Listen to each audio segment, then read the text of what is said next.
এক বিশাল আনন্দ মিছিল। মক্কার অলিগলি ঘুরে আনন্দ মিছিলটি তানঈম প্রান্তরের দিকে এগুচ্ছে।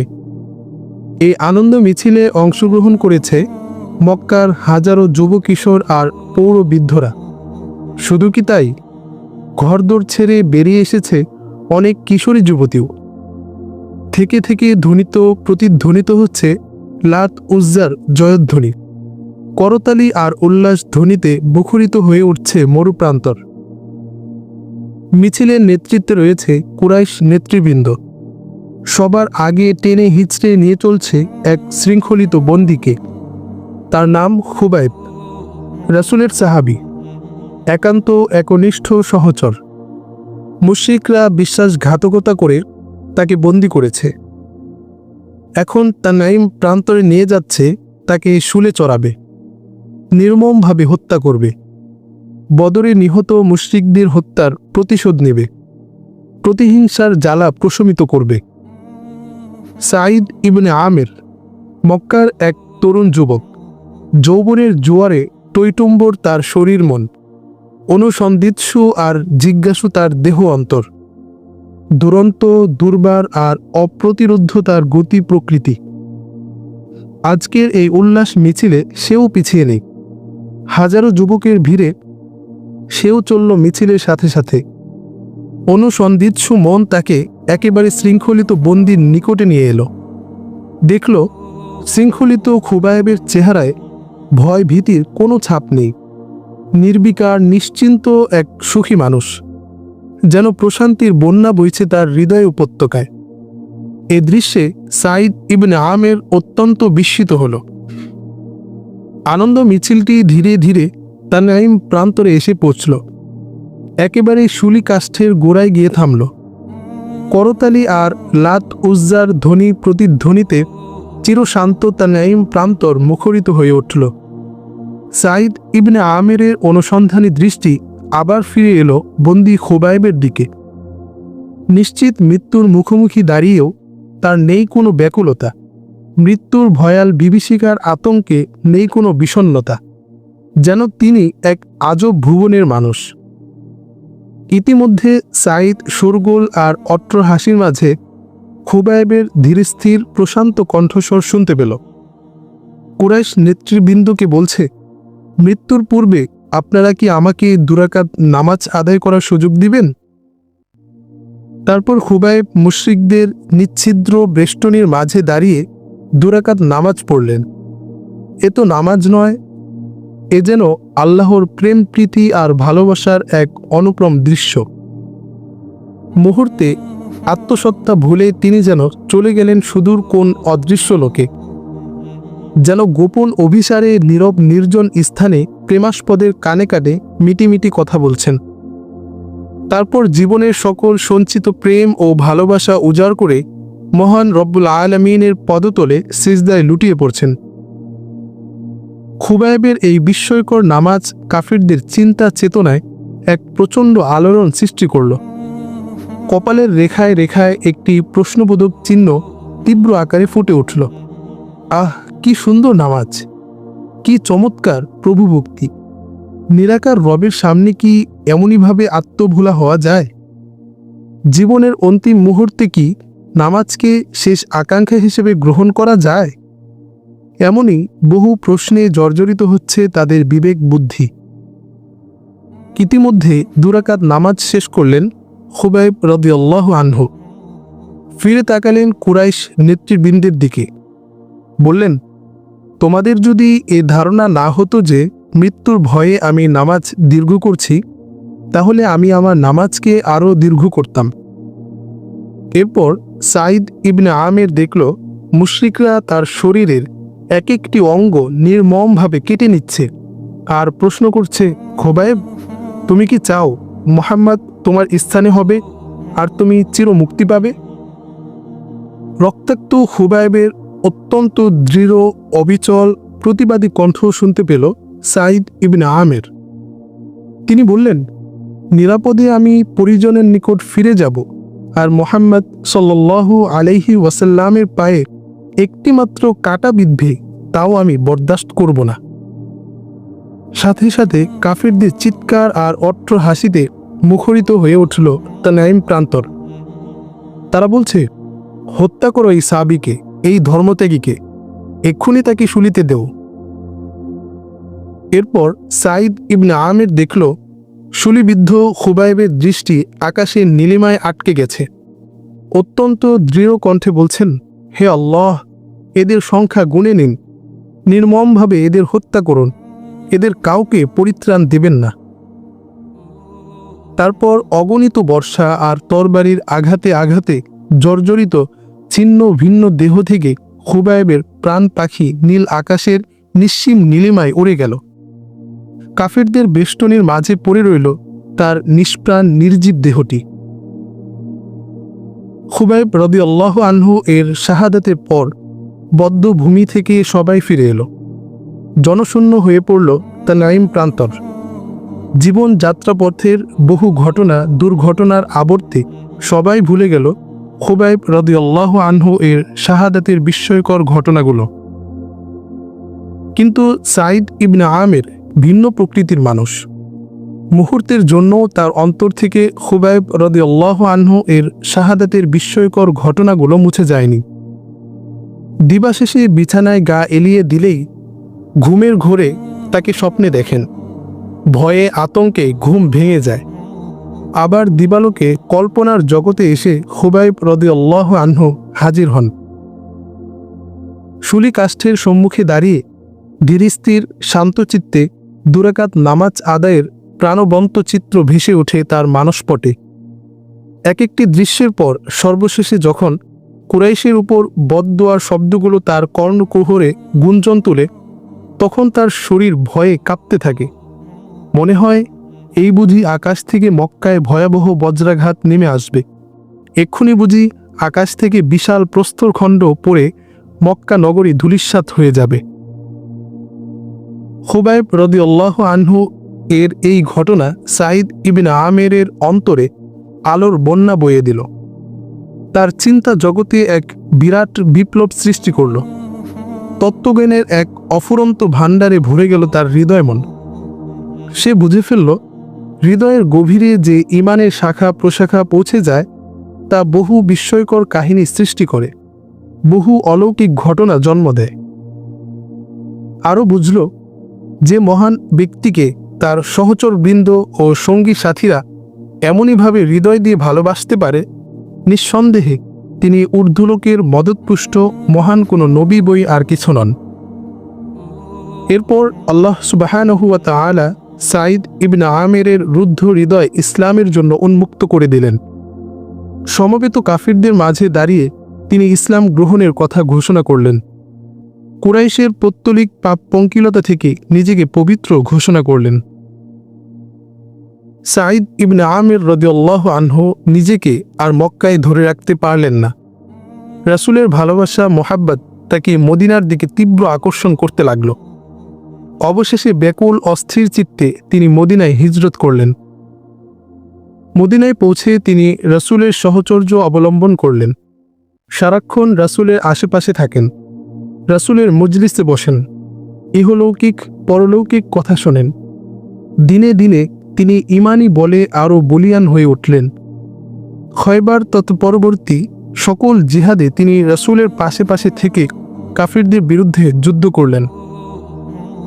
রাসূলের ইন্তেকালের পর তিনি পর্যায়ক্রমে খলিফা আবু বকর রাদিয়াল্লাহু আনহু ও খলিফা ওমর ইবনে খাত্তাব রাদিয়াল্লাহু আনহু এর হাতে উন্মুক্ত তরবারি হয়ে যান। ইসলামের সেবায় তিনি তাদের সকল হুকুম অবলীলাক্রমে মেনে নেন। তিনি এখন প্রকৃত মুমিনের এক অনন্য উপমা, দুনিয়ার বিনিময়ে আখিরাত ক্রয়ের পাকা সওদাগর, আল্লাহর রেজামন্দি ও সন্তুষ্টি অর্জনে এক কামেল মুমিন। খলিফাদ্বয় তার সততা, আল্লাহ ভীরুতা, তাকওয়া, পরহেজগারি সম্পর্কে সম্যক অবহিত ছিলেন। তাই তারা তার উপদেশ ও দিক নির্দেশনা অত্যন্ত গুরুত্ব সহকারে শুনতেন। একদিনের ঘটনা, হযরত ওমর রাদিয়াল্লাহু আনহু তখন সবেমাত্র খলিফা হয়েছেন। তখন সাইদ ইবনে আমির রাদিয়াল্লাহু আনহু তার নিকট গেলেন। তারপর বললেন, শোনো ওমর, তোমাকে উপদেশ দিচ্ছি, জনসাধারণের ব্যাপারে আল্লাহকে ভয় করবে, আল্লাহর ব্যাপারে কাউকে ভয় করবে না। মনে রাখবে, তোমার কথা যেন তোমার কাজের খেলাফ না হয়, কারণ প্রকৃত ও শ্রেষ্ঠ কথা তাই বাস্তবায়ন যাকে সত্যায়িত ও বলিষ্ঠ করে। শোনো ওমর, দূর ও নিকটের মুসলমানদের প্রতি তোমার দৃষ্টিকে সর্বদা অতন্দ্র রাখবে। তোমার ও তোমার পরিজনের জন্য তুমি যা ভালোবাসো, জনসাধারণের জন্য তাই ভালোবাসবে, আর যা তোমার ও তোমার পরিজনের জন্য অপছন্দ করবে তা জনসাধারণের জন্য অপছন্দ করবে। সত্য বাস্তবায়নে জীবন যুদ্ধে ঝাঁপিয়ে পড়ো। আল্লাহর বিধিবিধান বাস্তবায়নে কারো তিরস্কারকে ভয় করো না। হজরত ওমর ইবনে খাত্তাব রাদিয়াল্লাহু আনহু তখন বললেন, হে সাঈদ, বলো তো কে এমনটি করতে পারবে? সাঈদ ইবনে আমির রাদিয়াল্লাহু আনহু বললেন, আপনাকে এবং আপনার মতো যাদেরকে আল্লাহ তাআলা মুহাম্মদ সাল্লাল্লাহু আলাইহি ওয়াসাল্লামের উম্মতের শাসক বানিয়েছেন, তারাই তা পারবে। এবার হজরত ওমর ইবনে খাত্তাব রাদিয়াল্লাহু আনহু সুবর্ণ সুযোগ পেয়ে গেলেন। সাঈদ ইবনে আমির রাদিয়াল্লাহু আনহুকে খেলাফতের কাজে সহায়তা করার আহ্বান জানালেন। বললেন, শোনো সাঈদ, আমি তোমাকে হিমসের গভর্নর বানিয়ে পাঠাচ্ছি। ভয় পাওয়া লোকের মতো কাপা কাপা কণ্ঠে সাঈদ ইবনে আমির রাদিয়াল্লাহু আনহু বললেন, ভাই ওমর, আল্লাহর কসম করে বলছি, তুমি আমাকে পরীক্ষায় ফেলো না। হজরত ওমর রাদিয়াল্লাহু আনহু এবার একটু ক্ষুব্ধ হলেন। বললেন, ছি ছি, এটা কেমন কথা? আমার মাথায় দায়িত্বের বোঝা চাপিয়ে দিয়ে তোমরা দূরে সরে থাকবে? আল্লাহর শপথ, আমি এবার তোমাকে ছাড়ছি না। তারপর তিনি তাকে হিমস নগরীর গভর্নর বানিয়ে দিলেন এবং জিজ্ঞেস করলেন, ভাই সাঈদ, বাইতুল মাল থেকে কি তোমার ভাতার ব্যবস্থা করে দেব? সাঈদ ইবনে আমির রাদিয়াল্লাহু আনহু বললেন, না, ভাতার কোনো প্রয়োজন নেই, দিলে তা আমার প্রয়োজনের চেয়ে বেশি হবে। তারপর তিনি হিমস নগরীতে চলে গেলেন। এর কিছুদিন পর হিমস নগরী থেকে একটি প্রতিনিধি দল মদিনায় এলো। এরা আমিরুল মুমিনিন হজরত ওমর রাদিয়াল্লাহু আনহু এর পরিচিত বিশ্বস্ত। হজরত ওমর রাদিয়াল্লাহু আনহু তাদের বললেন, তোমরা আমাকে হিমসের দরিদ্র লোকদের একটি তালিকা তৈরি করে দাও, আমি তাদের অভাব পূরণের চেষ্টা করব। প্রতিনিধি দল একটি তালিকা তৈরি করে আমিরুল মুমিনিন হজরত ওমর রাদিয়াল্লাহু আনহু এর নিকট পেশ করলেন। তিনি তালিকাটি নিয়ে চোখ বুলাতে লাগলেন। কয়েকটি নামের পরই তার দৃষ্টি আটকে একেবারে স্থির হয়ে গেল একটি নামের উপর। নামটি হল সাঈদ ইবনে আমির। এক আকাশ বিস্ময়ে তার কণ্ঠে বাংময় হয়ে উঠল। তিনি জিজ্ঞেস করলেন, কে এই সাঈদ ইবনে আমির? প্রতিনিধি দল বলল, ইনি আমাদের গভর্নর, আমাদের আমির। হজরত ওমর রাদিয়াল্লাহু আনহু এর বিস্ময় এবার বহুগুণ বেড়ে গেল। বললেন, তোমাদের আমিরও কি দরিদ্র? প্রতিনিধি দল বলল, আল্লাহর কসম করে বলছি, কখনো এমন হয় যে দিনের পর দিন তার ঘরে আগুন পর্যন্ত জ্বলে না। হজরত ওমর রাদিয়াল্লাহু আনহু এবার অঝোর ধারায় কাঁদতে লাগলেন। অশ্রুধারায় তার শ্বশ্রু সিক্ত হয়ে গেল। তারপর 1000 দিনারের একটি থলে তাদের হাতে দিয়ে বললেন, সাঈদ ইবনে আমিরের নিকট আমার সালাম পৌঁছাবে। তাকে বলবে, ওমর ইবনে খাত্তাব এগুলো আপনাকে আপনার প্রয়োজন পূরণের জন্য দিয়েছেন। হিমসে পৌঁছে প্রতিনিধি দল সাঈদ ইবনে আমির রাদিয়াল্লাহু আনহু এর বাড়িতে এলো। থলেটি তার হাতে তুলে দিয়ে আমিরুল মুমিনিন হজরত ওমর ইবনে খাত্তাব রাদিয়াল্লাহু আনহু এর সালাম পৌঁছালেন ও তার সংবাদটি দিলেন। সাঈদ ইবনে আমির রাদিয়াল্লাহু আনহু থলেটি খুলেই বিস্ময়ে বিস্ফারিত নেত্রে তাকিয়ে রইলেন। দেখলেন ঝকঝকে দিনারে তা ঠাসা। তিনি তা দূরে সরিয়ে দিতে দিতে অত্যন্ত বিস্ময় ভরা কণ্ঠে বললেন, ইন্না লিল্লাহি ওয়া ইন্না ইলাইহি রাজিউন। সাঈদ ইবনে আমির রাদিয়াল্লাহু আনহু এর ভয়ার্ত কণ্ঠস্বর শুনে তার স্ত্রী হন্তদন্ত হয়ে ছুটে এলেন। ব্যস্ততায় ভরা কণ্ঠে বললেন, কি হলো, কি হয়েছে? আমিরুল মুমিনিন কি তাহলে ইন্তেকাল করেছেন? সাঈদ ইবনে আমির রাদিয়াল্লাহু আনহু বললেন, না, বরং এর চেয়ে ভয়াবহ বিষয় ঘটেছে। স্ত্রী বললেন, তাহলে কি মুজাহিদরা কোথাও পরাজিত হয়েছে? সাঈদ ইবনে আমির রাদিয়াল্লাহু আনহু বললেন, না, বরং তার চেয়ে বেশি ভয়াবহ। স্ত্রী বললেন, বলুন না তাহলে হয়েছেটা কি? সাঈদ ইবনে আমির রাদিয়াল্লাহু আনহু ব্যাকুল কণ্ঠে বললেন, আমার আখিরাতকে ধ্বংস করার জন্য দুনিয়া আমার উপর চেপে বসেছে, আর ফিতনা আমার ঘরে এসে উপস্থিত হয়েছে। স্ত্রী দিনার সম্পর্কে কিছুই জানেন না, তাই পর্দার অন্তরাল থেকেই বললেন, ফিতনাকে দূরে সরিয়ে দিন, নিজে তা থেকে বেঁচে থাকুন। সাঈদ ইবনে আমির রাদিয়াল্লাহু আনহু বললেন, তুমি কি এ ব্যাপারে আমাকে সাহায্য সহযোগিতা করবে? স্ত্রী বললেন, হ্যাঁ, অবশ্যই করব। তারপর সাঈদ ইবনে আমির রাদিয়াল্লাহু আনহু দিনারগুলো ভাগ করে অনেকগুলো থলেতে ভরলেন এবং হিমসের দরিদ্র মুসলমানদের মাঝে তা বন্টন করে দিলেন। এই ঘটনার কিছুদিন পর আমিরুল মুমিনিন হযরত ওমর ইবনে খাত্তাব রাদিয়াল্লাহু আনহু জনসাধারণের অবস্থা দেখতে ও পর্যালোচনা করতে শামের প্রদেশগুলোতে এলেন। হিমসকে তখন কুয়াইফা বা ছোট কুফা বলা হতো, কারণ হিমসের অধিবাসীরা কুফার অধিবাসীদের মতোই গভর্নরদের বিরুদ্ধে নানা অভিযোগ করত। হযরত ওমর রাদিয়াল্লাহু আনহু হিমসে পৌঁছলে হিমসের অধিবাসীরা তার সাথে দেখা করতে এলো। হযরত ওমর রাদিয়াল্লাহু আনহু তাদের জিজ্ঞাসা করলেন, তোমরা তোমাদের আমিরকে কেমন পেলে? তখন তারা হযরত ওমর রাদিয়াল্লাহু আনহু এর নিকট আমিরের বিরুদ্ধে 4টি অভিযোগ উত্থাপন করল। প্রত্যেকটি অভিযোগ অন্যটির তুলনায় গুরুতর।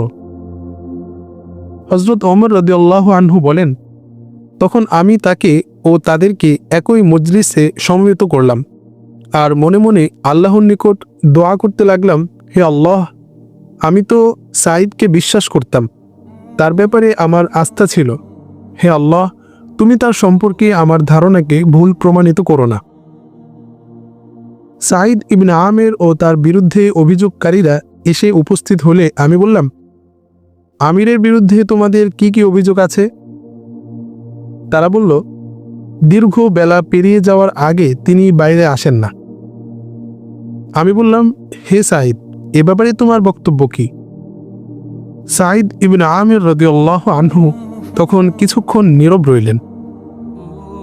তারপর বলতে লাগলেন, আল্লাহর কসম, আমি এর কারণ বলতে অপছন্দ করছি, কিন্তু এখন তা ব্যক্ত করা ছাড়া কোনো উপায় নেই, তাই বলছি। আমার ঘরে কোনো চাকর বা চাকরানি নেই, সুতরাং প্রত্যহ সকালে আমি আটাগুলি খামিরা করি, তারপর রুটি বানাই, তারপর অজু করে জনকল্যাণমূলক কাজের জন্য বাইরে বেরিয়ে আসি। হযরত ওমর রাদিয়াল্লাহু আনহু বলেন, আমি তখন অভিযোগকারীদের বললাম, তোমাদের আরও কোনো অভিযোগ আছে কি? তারা বলল, তিনি রাতে আমাদের কারো ডাকে সাড়া দেন না। আমি বললাম, হে সাঈদ, এ ব্যাপারে তোমার বক্তব্য কি? সাঈদ ইবনে আমির রাদিয়াল্লাহু আনহু বললেন, আল্লাহর কসম, এই বিষয়টিও আমি প্রকাশ করতে চাচ্ছিলাম না, তা সত্ত্বেও এখন বলতে হচ্ছে। আমি দিবসকে জনকল্যাণমূলক কাজের জন্য নির্ধারিত করেছি আর রাতকে আল্লাহর ইবাদতের জন্য নির্ধারিত করেছি। এরপর আমি বললাম, তোমাদের আর কোনো অভিযোগ আছে কি? তারা বলল, হ্যাঁ আছে, মাসে একদিন তিনি ঘর থেকে বাইরে আসেন না। আমি বললাম, হে সাঈদ, এ ব্যাপারে তোমার বক্তব্য কি? সাঈদ ইবনে আমির রাদিয়াল্লাহু আনহু বললেন, হে আমিরুল মুমিনিন, আমার কোনো পরিচারক নেই, আর আমার এই পরিধেয় কাপড়টি ছাড়া আর কোনো কাপড় নেই, তাই মাসে একবার তা ধৌত করি এবং শুকানোর অপেক্ষায় ঘরে থাকি এবং দিবসের শেষ দিকে বেরিয়ে আসি। তারপর আমি বললাম, তোমাদের আরও কোনো অভিযোগ আছে কি? তারা বলল, হ্যাঁ আছে, মাঝে মধ্যে তিনি অজ্ঞান হয়ে পড়েন, ফলে তিনি তার মজলিসে উপস্থিত হতে পারেন না। আমি বললাম, হে সাঈদ, এর কারণ কি? সাঈদ ইবনে আমির রাদিয়াল্লাহু আনহু বললেন, আমি মুশরিক অবস্থায় খুবাইব রাদিয়াল্লাহু আনহু এর শাহাদাত বরণকালের মৃত্যু যন্ত্রণা দেখেছি, আর দেখেছি কুরাইশরা কিভাবে তার শরীর থেকে এক একটি অঙ্গ কেটে নিচ্ছে আর বলছে, তুমি কি চাও মুহাম্মদ তোমার স্থানে হবে আর তুমি নিরাপদে পরিজনের নিকট ফিরে যাবে? তখন তিনি বলছিলেন, আল্লাহর কসম, মুহাম্মদ সাল্লাল্লাহু আলাইহি ওয়াসাল্লামের পায়ে একটিমাত্র কাঁটা ফুটবে আর আমি নিরাপদে নির্বিঘ্নে পরিজনের নিকট ফিরে যাব, এটা কিছুতেই হতে পারে না। আল্লাহর কসম, আমি যখনই সেদিনের কথা স্মরণ করি তখন আমি আমাকে বড় অপরাধী মনে করি। কেন আমি সেদিন তার সাহায্যে এগিয়ে গেলাম না? আমার মনে হয় হয়তো আল্লাহ আমাকে ক্ষমা করবেন না। কথা ভাবতে ভাবতেই আমি সংজ্ঞাহীন হয়ে পড়ি। নিঃসার হয়ে যায় আমার দেহ, আমার শিরা উপশিরা। তখন হযরত ওমর রাদিয়াল্লাহু আনহু এর কণ্ঠ আবেগে জড়িয়ে এলো। বললেন, আলহামদুলিল্লাহ, আল্লাহর হাজার শুকরিয়া, যিনি আমার ধারণাকে সত্যে পরিণত করেছেন। তারপর হযরত ওমর রাদিয়াল্লাহু আনহু মদিনায় ফিরে এলেন এবং সাঈদ ইবনে আমির রাদিয়াল্লাহু আনহু এর নিকট 1000 দিনার পাঠিয়ে দিলেন। সাঈদ ইবনে আমির রাদিয়াল্লাহু আনহু এর স্ত্রী দিনারগুলো দেখে বললেন, আলহামদুলিল্লাহ, হয়তো আল্লাহ এবার আমাদেরকে আপনার খেদমত থেকে বাঁচাবেন। আর দেরি নয়, কিছু খাবার কিনে আনুন আর একজন গোলাম কিনে ফেলুন। হযরত সাঈদ ইবনে আমির রাদিয়াল্লাহু আনহু তাকে বললেন, শোনো, এর চেয়ে বেশি লোভনীয় ও আকর্ষণীয় কোনো কিছু কি তুমি চাও? স্ত্রী বললেন, সেটা কি? হযরত সাঈদ ইবনে আমির রাদিয়াল্লাহু আনহু বললেন, এ দিনারগুলো এমন এক মহান সত্তার নিকট আমানত রাখবে, যিনি আমাদেরকে আমাদের তীব্র প্রয়োজনের সময় ফিরিয়ে দেবেন। স্ত্রী বললেন, আচ্ছা, তা কিভাবে? হযরত সাঈদ ইবনে আমির রাদিয়াল্লাহু আনহু বললেন, আমরা আল্লাহকে তা ঋণ দেব। স্ত্রী আনন্দ ভরা কণ্ঠে বললেন, বেশ, তাহলে তাই করুন। আল্লাহ আপনাকে উত্তম বিনিময় দান করুন। হযরত সাঈদ ইবনে আমির রাদিয়াল্লাহু আনহু সেদিনের সেই মজলিস থেকে ওঠার আগেই দিনারগুলো বিভিন্ন থলের মধ্যে ভাগ করে রাখলেন। তারপর তার পরিজনের এক একজনকে ডেকে বললেন, যাও, এ থলেটি অমুক বিধবা নারীকে দিয়ে এসো, এ থলেটি ওই এতিমদের দিয়ে আসো, এ থলেটি অমুক মিসকিনদের দিয়ে আসো, এ থলেটি অমুক ব্যক্তির দরিদ্র সন্তানদের দিয়ে আসো। এভাবে বন্টন করতে করতে সব শেষ করে ফেললেন। আল্লাহ তাআলা সাঈদ ইবনে আমির জুমাহি রাদিয়াল্লাহু আনহু এর উপর রহম করুন। তিনি নিজের প্রয়োজন থাকা সত্ত্বেও সর্বদা অন্যকে প্রাধান্য দিতেন। হে আল্লাহ, আমাদেরকে তার মতো জীবন করার তৌফিক দান করুন। আমিন ইয়া রাব্বাল আলামিন।